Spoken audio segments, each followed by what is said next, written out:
I'm very pleased to announce that we have finished cleaning up from the demo.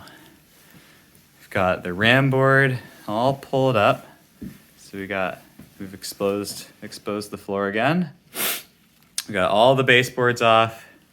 We've got all of the strapping off except for the ones around this window and over there above the window right over there sticking up into the ceiling. We'll do that later. But yeah, we've got everything cleaned up.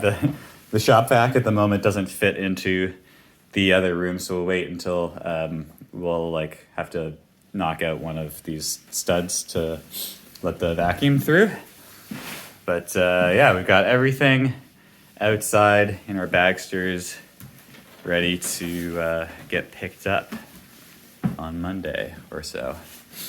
So we're gonna break for some lunch, and then we're gonna go to Home Depot. We're gonna buy some rafter baffles because we've got some insulating to do.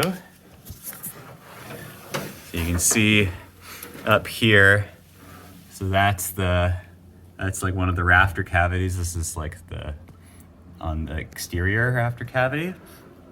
And so it can't really see past there, but we're gonna stick in some baffles to go all the way from there